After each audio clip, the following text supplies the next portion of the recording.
नमस्कार मित्रांनो, माझं नाव विकी, मी एक दारुडा आहे. Hi everyone, good evening friends. केवळ अल्कोहोलिक्स अनोनिमस या अलौकिक संघटनेची मदत दारूपासून दूर राखलं गेलं. बऱ्याच दिवसांनी वर्ग भरलेला पाहिजे, कारण कोविडची ही सिच्युएशन जी होती 2.5 वर्षाची. आता तेच मागाशी बाहेर बोलत होतो बांधवाला की अरे बऱ्याच दिवसांनी सगळे चेहरे पाहायला मिळतात आणि बरं वाटतंय मित्रांनो. मी आता शुभ दिलं म्हणणार क्या बोलू अंदर जाके काय सांगणार. पण मित्रांनो, अल्कोहोलिक सायन्समधला थोडक्यात प्रवास सांगतो मी. ज्या अवस्थेत आलो होतो मी फेलोशिपमध्ये, की मग फेलोशिपने मला आज काय दिलंय कदाचित ते सांगण्याचा माझा प्रयत्न राहील. की दारू प्यायला वगैरे सुरुवात केली, ठीक आहे सगळं, पण जबाबदाऱ्यांपासून दूर असलेला, कर्तव्यांपासून दूर असलेला, स्वतःच्याच विश्वात स्वतःच फक्त भागवणारा, मला पाहिजे तसं जगणारा, मला कोणाशी घेणेदेणे नसणारा, मी माझं मला ह्याच शब्दांमध्ये अडकलेला मी. मला कसं मिळेल जास्त, मला कसं चांगलं म्हणतील, माझं कसं कौतुक केलं जाईल, माझी कशी इज्जत टिकून राहील. मग त्या इज्जत टिकवण्यासाठी वाटेल त्या धाराला एक खोटी प्रतिष्ठा आणि खोटा मोठेपणा मिळवण्याचा नेहमी खोटा प्रयत्न माझा. ह्या सगळ्या गोष्टीतून आज जाणवतं मित्रांनो की दारू हे फक्त बाह्य लक्षण आहे माझ्यासाठी. दारूने फक्त एक तिचं काम केलेलं आहे. 180 ml ची बॉटल फक्त पोटात गेली. एक बांधव मध्ये म्हणतात की 180 ml ची बॉटल खाली पडलेली ज्यावेळेस बघतो मी रस्त्यावरती, तर ती मोकळी बाटली तिने माझं किती आयुष्य मोकळं केलं ते पाहायला मिळतं मला. किती आयुष्य मोकळं केलं त्या एका 180 ml च्या बाटलीने, आणि कितीतरी रिचवल्या. आयुष्यभर गुत्त्यावाल्यांचे, वाईनशॉपवाल्यांचे आणि उधारीची बिलं भरत राहिलो. बिलं भरता येत नाही म्हणून मग चोऱ्या करत राहिलो. चोऱ्या मिळत नाही म्हणून मग शेवटी काही ना काहीतरी विकायची वेळ आली. आज जाणवतं की त्या औंध एरियातून कधीतरी जातो त्यावेळेस कळतं की त्या सोसायटीमधल्या त्या कारमधल्या चोरलेला तो टेप आठवतो. सांगणार ना त्या सोसायटीचं नाव, पण केलं मित्रांनो. काय दारू कुठे कशी घेऊन जाईल मला माहित नाही. ऍक्सिडेंटमध्ये वाचलो होतो ऍक्च्युली. दारू पिलेलो नव्हतो. तर नॉर्मली माणूस ज्यावेळेस त्याच्या आयुष्यामध्ये नैराश्यात जातो, त्याच्या आयुष्यातल्या काही वाईट घटना घडतात, त्यावेळेस तो माणूस, मी इन्स्पिरेशनल खूप स्पीच वाचतो, मोटिवेशनल वगैरे नाही का, चांगले चांगले फेसबुक यूट्यूबला. तर त्या लोकांचा ज्यावेळेस मी अनुभव ऐकतो तर ते म्हणतात की अरे यही से हमने हमारी जिंदगी एक नई सुरुवात की, आणि एक आम्ही नवीन आयुष्य जगतोय. आज आमच्या कंपनीचा 1000 कोटीचा टर्नओव्हर वगैरे असं ऐकत असतो मी त्यातला नाही आहे अजिबात. माझ्या आयुष्यात ज्यावेळेस दुःखद घटना घडते त्यावेळेस माझ्या वाट्याला हे काय असं आलंय म्हणून मी जास्त अजून दुःखात जाणारा दारुडे, अजून पिऊन, अरे माझ्याच बाबतीत का, अरे माझ्याच बाबतीत का, मैं बेचारा प्यार का मारा. मी तिथून उठणार नाहीये. एक नवीन पॉझिटिव्ह एनर्जी घेऊन लगेच नाही का अजून काहीतरी जगाला करून दाखव, त्यातला नाहीये मी. मला फक्त एक माझ्या आयुष्यात वाईट घटना घडावी आणि ते कारण घेऊन मी आयुष्यातली बरीच वर्ष दारू पिलेले. एक कारण पुरेसे आहे मला माझं आयुष्य खराब करून टाकायला. तिथं 16,000 कारणं सांगतात, त्या 16,000तलं एक कारण माझं आयुष्य उद्ध्वस्त करायला कारणीभूत ठरलं. आणि त्याचं कारण हे होतं की परमेश्वराच्या कृपेने काही ना काहीतरी कला दिलेल्या होत्या आणि तो ग्राफ वरती चाललेला होता, आणि ते जसं खाली यायला लागलो तो अपयश मला पचवता आलं नाही. हे माझं कारण आहे दारू पिण्याचं. माझा राग व्यक्त करण्यासाठी मला दारू प्यावी लागली. मला त्या आत्मकरुणेत बुडण्यासाठी, माझी आत्मकरुणा, किंवा मी मगाशी म्हटलं की जसं मैं बेचारा प्यार का, मला कोणी समजून घेत नाहीये. दारू मला काही वेळाचं क्षणिक सुख देते म्हणून मी दारू पित राहिलो. त्यामुळे कुठल्या ब्रँडची पिलो, कोणासोबत पिलो, कशी पिलो, किती कोटा, ह्याच्याशी काही घेणं नाही. दारू का पिलो.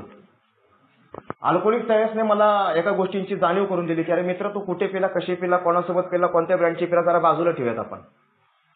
कारण दारू सगळ्यांवरती एकच काम करते, एकच परिणाम करते. मग त्या अमेरिकेत फेलोशिप मधल्या त्या बांधवांचे परिणाम तो आणि माझा एकच आहे, वेगळा काही नाहीये. त्यांचा ब्रँड कदाचित वेगळा असेल नाव, पण परिणाम एकच आहे.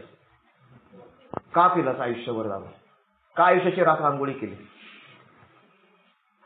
स्वतःच्या केलीच केली, घरच्यांची पण का केली, जे तुझ्यावरती प्रेम करत होते. आज मला माझ्या घरच्यांकडून अजिबात प्रेम मिळत नाही बरं का मित्रांनो. मी ते गमावले. मला फक्त आता काळजी मिळते त्यांच्याकडून. मी एक प्रेम गमावलेला दारुडा आहे. मला मी आत्ता येताना आवरत होतो आणि मला 6ला बरोबर निघायचं होतं, कारण मी आता ड्रायव्हिंग करू शकत नाही, हात सुजलेला. आता प्लॅस्टर काढलं परवा हाताचं. आणि आई नेमकी बसली होती घरात आणि तिला मी असं निघालून परत आलो माघारी. म्हणलं हिला पाया पडायचं राहिलं नाही का. आणि तिला पाया पडलो. तिला काय सांगितलं ना कुठं चाललोय, काय चाललोय, कशाला. फक्त एवढंच सांगितलं की चांगल्या कामासाठी चाललोय. बरं होते रे बाबा तुझं सगळं. बा भरपूर मोठा आशीर्वाद येतो. मी अशा छोट्या छोट्या गोष्टी गमावल्यात ना माझ्या आयुष्यातल्या, की ते दारूच्या ओढी पुढं मित्रांनो, तिला एक साधी क्रोसिनची गोळी कधी आणून नाही दिली नाही तिच्या आजारपणात. मी ज्या माणसांच्या भावनांशी खेळलोय, व्यक्तींशी फेलोशिपमध्ये आल्यानंतर आणि फेलोशिपमध्ये येण्याआधी सुद्धा, की माझ्या स्वार्थासाठी मी लोकांचा वापर करून घेतलेला दारूड आहे. आपला काम बनता. मी ज्यावेळेस विचार करतो की फेलोशिपमध्ये प्रवास जो होत होता माझा, त्यावेळेस मला बरेच बांधव पोट तिडकीने सांगत होते की अरे मित्र, अल्कोहोलिक्स अशा 4 भिंतींमध्ये परमेश्वर आहे आणि आपले बांधव देवदूताचं काम करतात. तर त्यांचं खुले मनाने ऐकावं लागेल तुला. मी पहिल्या बेंचवरती बसायचो, डोळ्यात डोळे घालून शेअरिंग ऐकायचो, पण मन लावून नव्हतं ऐकत. तो बांधव पोट तिडकीने सांगत होता की अरे मित्र, कार्यक्रमाशिवाय पर्याय नाही आपल्याकडे. आणि मला असं वाटतं की तो दुसऱ्यांसाठी गरजेचा आहे, मला नाहीये. दारू ही माझी तेवढीच समस्या आहे. पण मित्रांनो, फेलोशिपमध्ये येऊन 3.5 वर्षाच्या सॉबरिटी नंतर मला घरातून सांगितलं गेट आउट. मला दारूच प्यावी लागते, गेट आउट करायला काही गरज नाही मित्रांनो. माझी चुकीची वागणूक सुद्धा घरच्यांना त्रासदायक ठरू शकते. माझं वागणं इतरांना अपायकारक ठरू शकतं सॉबरिटीमध्ये. सॉबरिटीमध्ये मित्रांनो 4.5-5 वर्षानंतर माझ्या हातून एका निष्पाप जीवाचा बळी गेला. की ही कबुली द्यायची जागा आहे. आणि मी काय करून बसतो मित्रांनो फेलोशिपमध्ये येऊन. फक्त मला असं वाटतं की 1.5 तासांच्या मीटिंगमध्ये दारूपासून दूर राहतो आणि 22.5 तास मला पाहिजे तसं मी करू शकतो. तोंडाला दारूचा वास नाही, ओके, काही गरज नाही बाकीची. पण मी अल्कोहोलिक सायन्समध्ये जसं मगाशी म्हटलो की आयुष्यभर मी लोकांची गुत्त्यांची, बारची, वाईनशॉपची बिलं भरत राहिलो. पण अल्कोहोलिक सर्व्हिसचा बिल डब्ल्यू मी नाही समजून घेतला, की ज्या बिलने माझं आणि माझ्यासारख्या असंख्य दारुड्यांचं आयुष्य वाचवलं 12 पाऱ्यांच्या माध्यमातून. मला काही घेणे देणं नव्हतं. बिल काय सांगणार आहे मला. मीटिंग कर सांगतायत की ते बांधव. हाऊ हळचा प्रोग्राम झालं की आता भागलं की माझं. मित्रांनो, ज्यावेळेस ह्या गोष्टींचा विचार करतो की मी माझ्या लैंगिक स्वार्थासाठी एका स्त्रीचा भावनांचा सुद्धा चक्काचूर करू शकतो बरं का. मी माझ्या पैशाच्या स्वार्थासाठी सुद्धा चक्काचूर करू शकतो, दुसऱ्यांच्या महत्वाकांक्षांचा किंवा माझ्या महत्वाकांक्षाचे दुसऱ्यांच्या भावनांचा. आणि मग मला कळतं की सॉबरिटीची वर्ष वाढत राहणार आहेत. फाळ्यावरती विकी 8 वर्ष, 9 वर्ष, पुढच्या वर्षी जर जिवंत राहिलो, दारू नाही पिलो तर 9 वर्ष, 10 वर्ष होतील. क्वांटिटी वाढत राहील मित्रांनो, क्वालिटीचं काय. डेप्थ ऑफ सॉबरिटी आली, क्वांटिटी वाढत राहणार. मी जर दारू नाही पिलो आणि मी जर मेलो नाही ना, तर माझी वर्षानुवर्ष सॉबरिटी वाढत राहणार. आणि जर का माझ्या मद्यमुक्ततेचा जर का मला स्वतःला आणि इतरांना जर का उपयोग होत असेल, तर माझ्या मद्यमुक्ततेला किंवा त्या सॉबरिटीची किंमत मला वाटतं शून्य आहे. बांधवांमध्ये तिचं कौतुक आहे, अरे जबरदस्त यार, 1 नंबर, कीप इट अप, मस्त यार, थांबला तू. मित्रांनो, थांबलो ठीक आहे, पुढं काय. मला बऱ्याच बांधवांची मदत झाली. वसई असेल, बदलापूर असतील, मुंबईच्या असतील, नागपूर असेल, नाशिक असेल, मी बऱ्याच बांधवांशी बोलत असतो.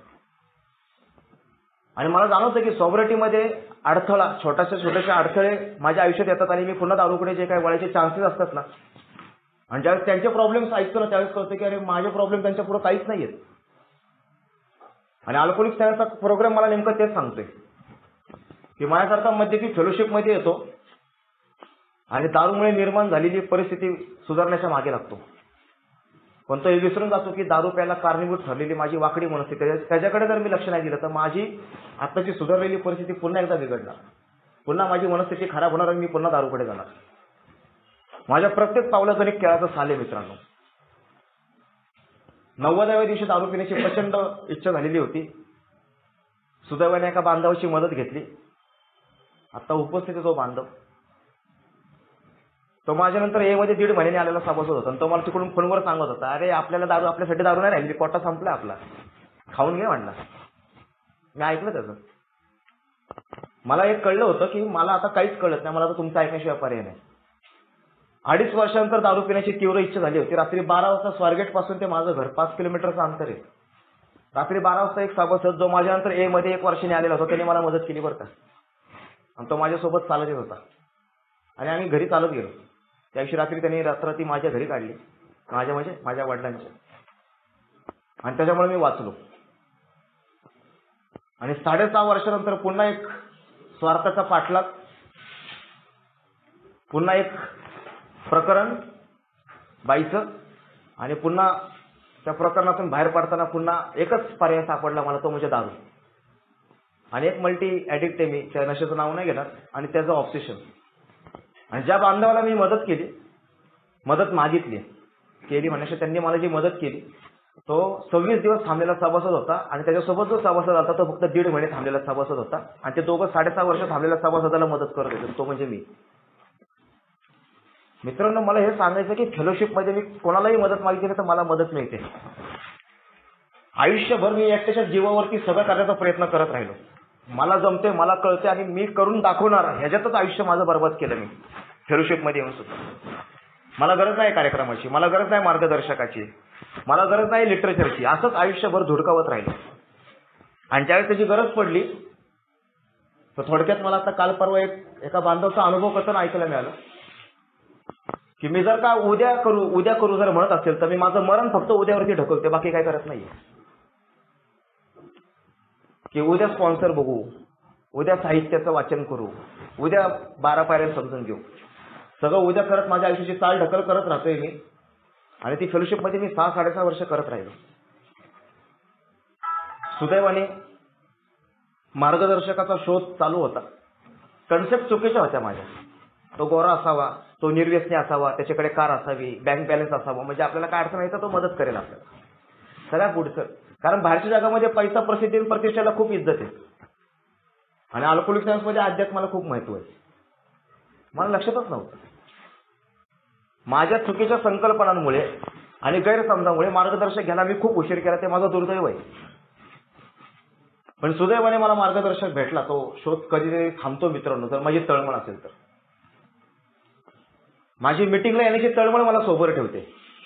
मिटिंगचा वर्ग किती वेळ सोबत ठेवेल मला माहित नाही. मी जर पळत येत असेल ना मिटिंगला की मला पोहोचायचंच आहे, माझा जिथं जीव वाचणार, तर ती तळमळ मला परमेश्वर, ती माझा प्रामाणिकपणा पाहतो, ती मला तळमळ सोबत ठेवते. माझं जीवन अस्तव्यस्त झाले हे जोपर्यंत मला मान्य होणार नाही आणि मी माझं आयुष्य चालवू शकत नाही, ह्याचा असंख्य अनुभव घेतल्यानंतर सोबत ज्यावेळेस मला जाणवलं की मला मार्गदर्शकाची गरज आहे. माझा मार्गदर्शक मित्र माझ्यानंतर ए मध्ये आलेल्या 2 वर्षानंतरचा सभासद आहे, पण जास्त त्याच्याकडे ते माझ्याकडे नाही बरं का. त्याच्याकडे एक मनशांती आहे. त्याच्या अडचणींवरतून सामोरं जाण्याची ताकद त्याच्याकडे कार्यक्रमातून मिळाली. आणि त्या 5 वर चालताना आपल्या इथे 12 गावचे पाणी पिऊन आलेले लोक आहेत असं म्हणतात ना, तसं मी एकदम पारखून निवडणारा माणूस आहे. आणि सुदैवाने तो शोध थांबला. आणि म्हणून मला जे काय साहित्यामध्ये वाचण्यात आलं की मित्रा, तू फेलोशिपमध्ये येतोस ठीक आहे, दारूपासून दूर आहेस ठीक आहे, पण वाचलेला वेळ, वाचलेला पैसा आणि वाचलेली शक्ती, जो काही तू दारूमध्ये गुंतवायचाच ना, पैसा, तुझी शक्ती आणि तुझं ते काय वेळ, ते जर तू आता ए मध्ये जर विधायक कामांमध्ये नाही गुंतवलं तर तू पुन्हा मद्यपानाकडे जाऊ शकतो. आणि तू केलेल्या जर चुकांची जर तुला खेद झाला नाही, तुला जर वाईट वाटलं नाही, त्या चुकांची जर तू कबुली दिली नाहीस आणि त्याच्याबद्दल जर तू माफी मागितली नाहीस, कमीत कमी परमेश्वराकडे तरी अंतर्मनातून, तर आम्हाला खात्री की तू पुन्हा मद्यपानाकडे वळू शकतोस. असे आम्हाला बरेच धोके फेलोशिपमध्ये मला सांगितले गेले. पण मला वाटायचं की अरे त्याला नाही जमलं, मला जमेल. त्याला नाही बाईचं प्रकरण हाताळता आलं, मला जमेल. त्याला नाही पैसा हाताळता आला, मला जमेल. त्याला नाही इज्जत कमवता आली, मला जमेल. मित्रांनो, माझं विधान कदाचित चुकीचं वाटेल काही जणांना, पण मी खात्रीने सांगतो, जी गोष्ट माझ्या बांधवांना नाही जमली ती मला पण नाही जमणार. एकाच नावेचे प्रवासीत, वेगळा काय नाहीये. मी जेव्हा जेव्हा स्वतःला वेगळा समजतो फेलोशिपमध्ये, मी तेव्हा मित्रांनो फटके खाल्ले. फेलोशिपमध्ये येऊन पुन्हा नैराश्यात जावं लागलं मला. 3.5-4 वर्ष मी डिप्रेशनमध्ये होतो. सायकेट्रिस्टकडे कधी गेलो नाही, कारण तुम्ही असंख्य सायकेट्रिस्ट मित्रांनी मला बाहेर काढल्या येत होते एकटेपणातून. आज एकांतामध्ये स्वतःला एक प्रश्न विचारतो मी, की विकी आज कालच विचारत होतो मी स्वतःला, परवा ज्यावेळेस 9 वर्ष पूर्ण झाली, की आज तरी तुझ्याकडं मानसिक शांतता आहे का? आज तरी तू समाधानी आहेस का? आणि ह्या समाधानाची व्याख्या मित्रांनो मी पैशामध्ये मोजायचो. माझ्या खिशात जर का बँक बॅलन्स असेल तर मी खुश असायचो. इंटरग्रुपला पण मी आनंदी असायचो. मीटिंग झाल्यानंतर पण मी आनंदी असायचो. आणि खिशातला पैसा जसा जसा कमी कमी होत जाईल तशी माझी मानसिकता खराब व्हायची आणि मी डिस्टर्ब व्हायचो. मी लगेच हळूहळू बांधवांपासून लांब जायचो आणि मी माझ्या विचारामध्ये भरकटला जायचो.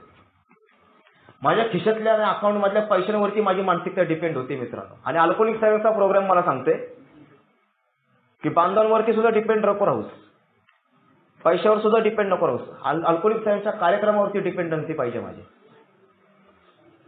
कारण मी ज्या बांधवावर डिपेंड राहतो तो जर उद्या स्लीप झाला तर मी काय कुठं जाऊ? मग मी इथं कोणाचीच खात्री नाहीये, कोणाचीच गॅरंटी नाही.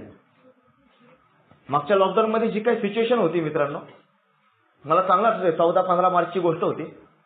माझ्याकडे साधा J2चा मोबाईल होता, तो सारखा हँग व्हायचा. आणि माझ्याकडे प्रश्न होता की आता पुढं काय. मला माहित नव्हतं लॉकडाऊन होणार आहे, एवढे महिने चालणार आहे. आणि अचानक मेवणा म्हटलं की अहो तुम्ही एक चांगला मोबाईल का घेत नाही? माझा परमेश्वर माझी काळजी घेतो ह्याच्यावर माझा विश्वास आहे मित्रांनो. तो मोबाईल आला आणि ज्यावेळेस लॉकडाऊनचं ते सुरू झालं त्यावेळेस पहिल्यांदा काही बांधवांनी मिळून आम्ही 4 जणांनी मिळून व्हॉट्सअपवरती व्हिडिओ कॉलवरती आम्ही पहिली मीटिंग केली होती ऑनलाईन. आणि तो दिवस होता 17 मार्च. आणि त्याच्यानंतर मग ते zoom, blue jeans, free conference call आहेत हळूहळू समजायला लागले. आणि मी ज्या ह्या गोष्टींचा विचार करतो की परमेश्वर काय पाहत होता मला. तो काय येऊन मला सांगणार होता का झूम ओपन कर, ब्लू जीन्स ओपन कर, फ्री कॉन्फरन्स ओपन कर. तू काय प्रयत्न करतोय तुझ्या सॉव्हरेटीसाठी? फुकट नाही मिळत मित्रांनो सॉव्हरेटी. सकाळी उठलं झोपेतून आणि रात्री झोपेपर्यंत फुकट काही नाही मिळत. माझी सॉव्हरेटी टिकवण्यासाठी आजही मला जाणीवपूर्वक आणि सातत्यपूर्वक कष्टपूर्वक प्रयत्न करावे लागतात.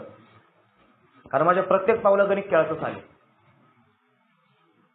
सोपं नाही मित्रांनो. सॉव्हरेटी आली, मीटिंग करतोय, अल्कोहोलिक सेव्हिंगचे बांधव, समाजात कौतुक, घरी कौतुक, हित कौतुक. मित्रांनो वास्तव ज्यावेळेस खेच करतो त्यावेळेस सॉव्हरेटीचा खराब तग लागतो आणि खरी तिथं मजा असते. आज सुदैवाने ज्यावेळेस मी ऑब्झर्व करतो या सगळ्या गोष्टींचा की मी सतत आत्मकेंद्रित आयुष्य जगलेलं आहे.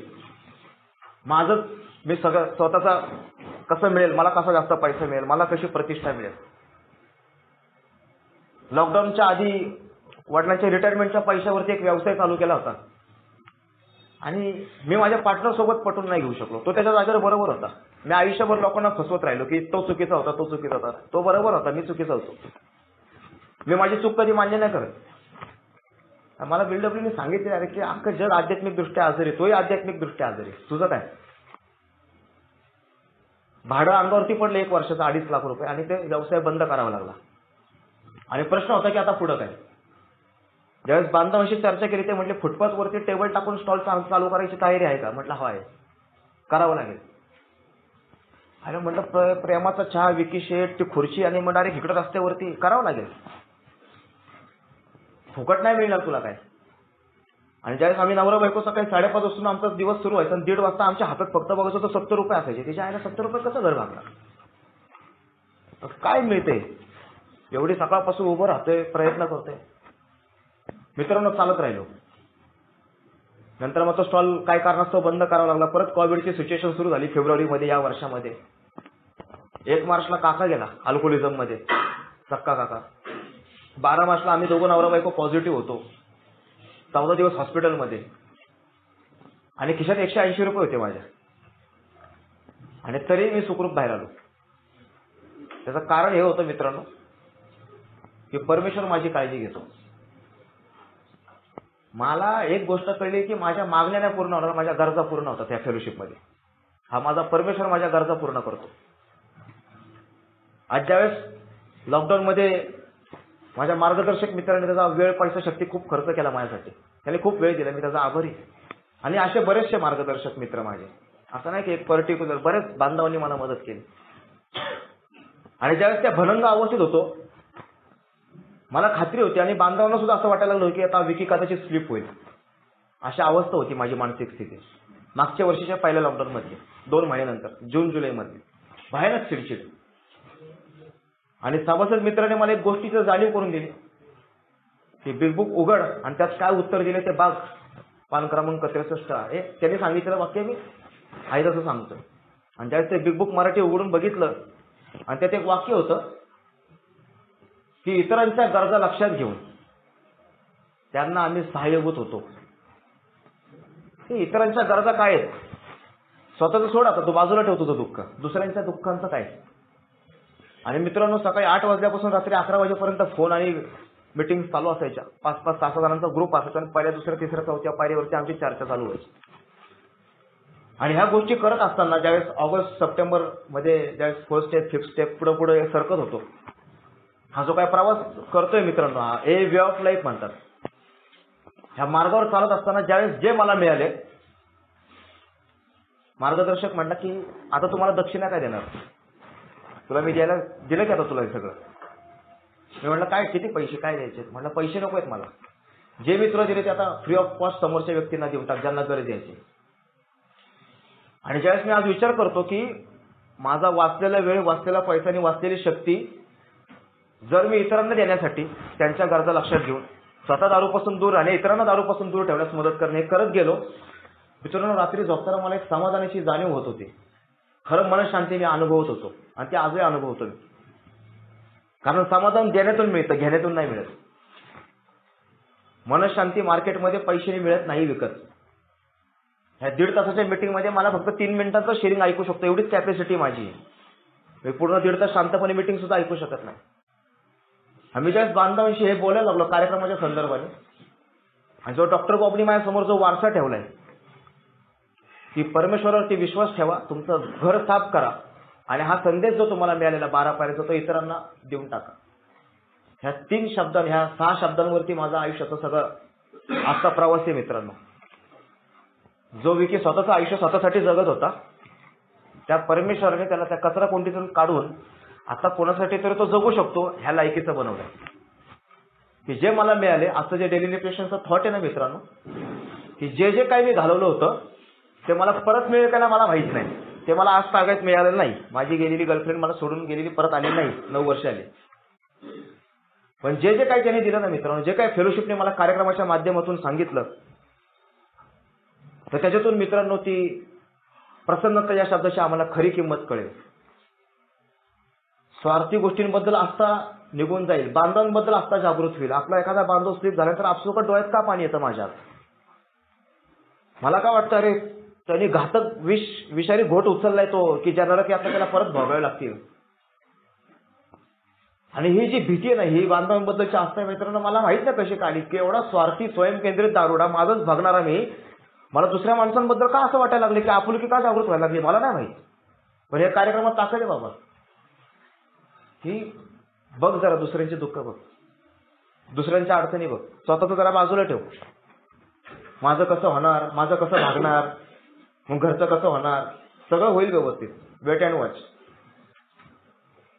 मित्रांनो, फेलोशिपने आज जाणवतं ना की जो काही थॉट आहे की नावागत एखादा येतो, त्याला मदत केली जाते आणि काही दिवसानंतर त्याच्या सभोवर एक बांधवांचं जाळं उभं राहतं ना मित्रांनो, तो फील मी स्वतः घेतो. आता मी विचारणार सर, मला कधी विचारणार, मला माझ्या बाजूला कधी मेंबर थांबणार नाही का, मी त्यांना कधी बोलणार, त्यांनी मला कधी विचारणार, असं मला सारखं वाटायचं.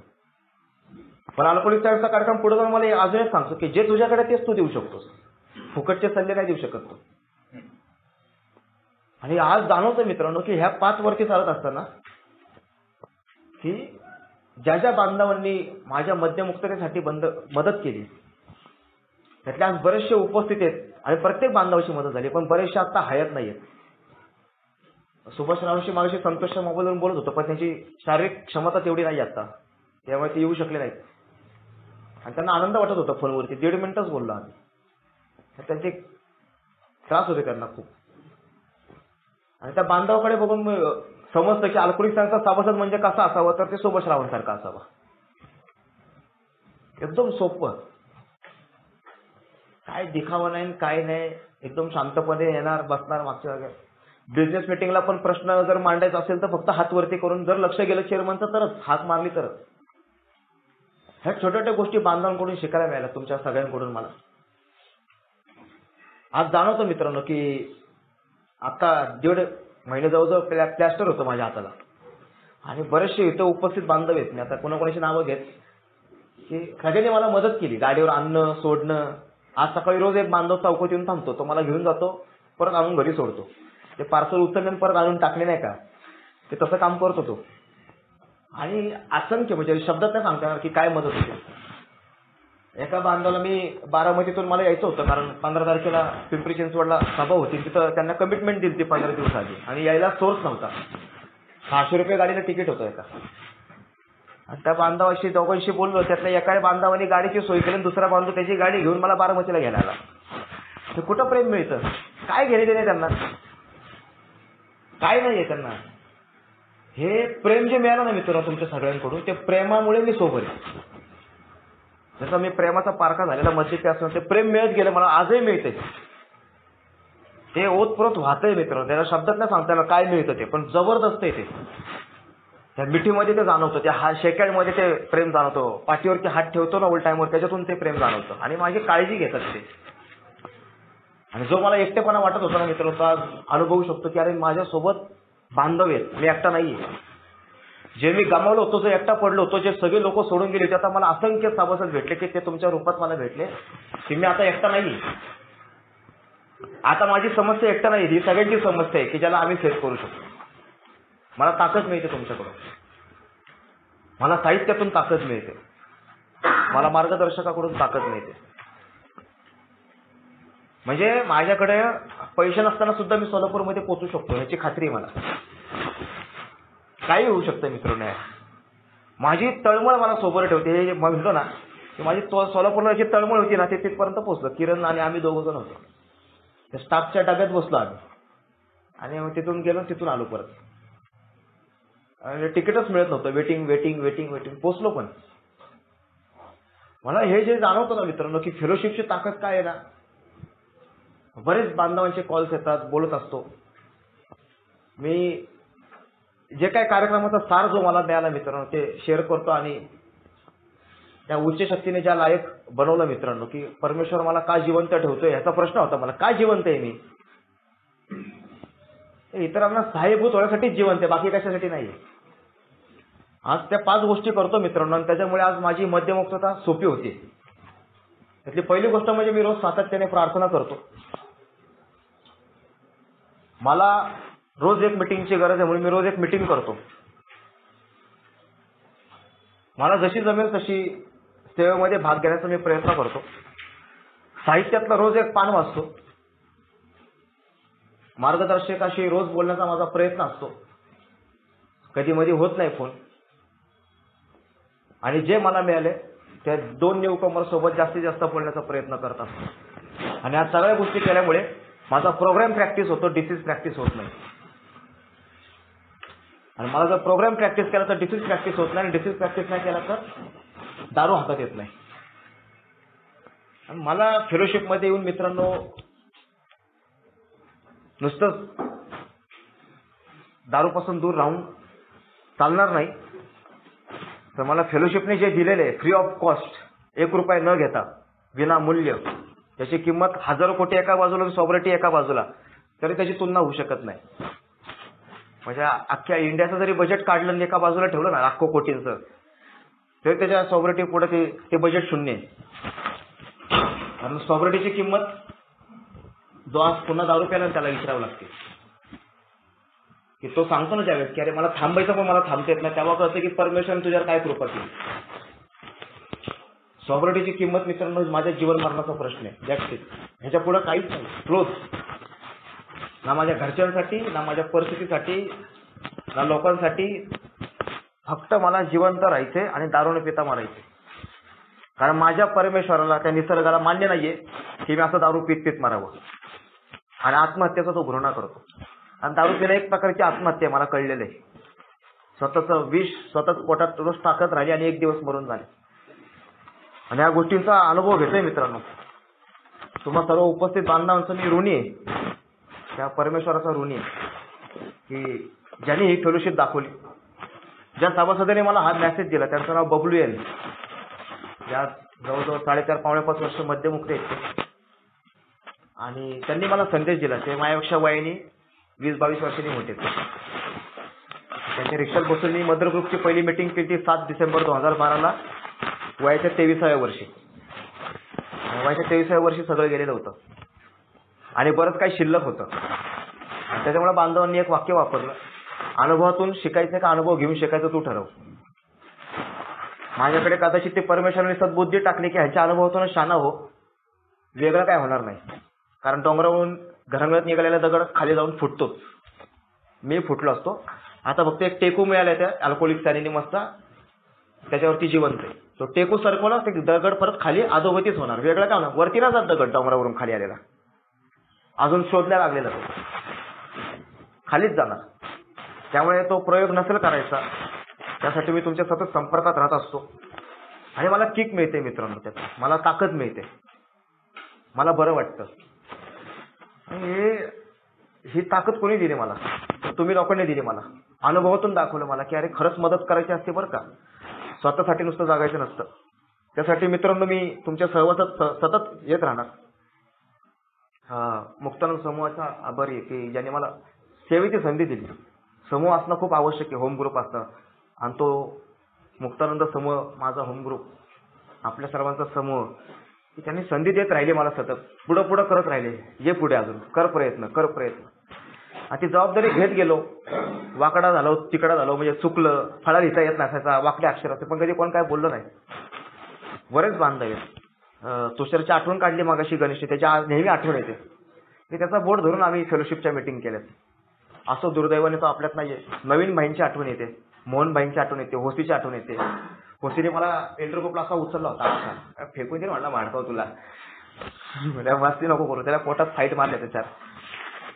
हे बांधव भेटले मित्रांनो, ह्यांनी मला प्रेम दिलं. ती मिठी आठवते, तो सेकंड आठवतो होसीचा. बरेच बांधव आहेत जे आपल्यात नाही आहेत, पण ते होते, त्यांनी दरवाजा उघडला म्हणून मी आहे. बिग बुक लिहिण्यासाठी $5,000 ज्या बांधवाने मदत केली ते लिहिलं गेलं म्हणून मी आहे. त्या सिस्टरनी मदत केली म्हणून मी आहे. बिल डब्ल्यू डॉक्टर बॉबने आयुष्य त्यांचं इतर मद्यपीडितांपर्यंत पोहोचण्यासाठी आयुष्य खर्च केलं, त्यांच्यामुळे मी इथं उभा आहे. कोणाचे आभार मानू? खूप खोलवर आहे मित्रांनो हा प्रवास. ही सभा चालू ठेवण्यासाठी जे डायरेक्टर आहेत, जे संचालक असतात, त्यांचं किती प्रेम आहे संस्थेवरती, की अरे वाचवा तुमचा जीवित, आम्ही तुम्हाला देतो वर्ग. मग आता माझी जबाबदारी की माझा वर्ग स्वच्छ ठेवणं, माझी जबाबदारी हा समूह टिकवून ठेवणं. काय बोलत बसतो की अजून गुरुजींना बोलायचंय. आता ते म्हणतील बाहेरून अरे काय हे चाललंय याचं नाही का. त्यांना तसं सांगितलं मी काल परवाच की तुम्ही आता जास्त नका बोलू, ओल्ड टाइमवर 5 मिनिटं बोला. पण दिव्यात त्यांना सगळ्यांचा आभारी मित्रांनो, थँक्यू.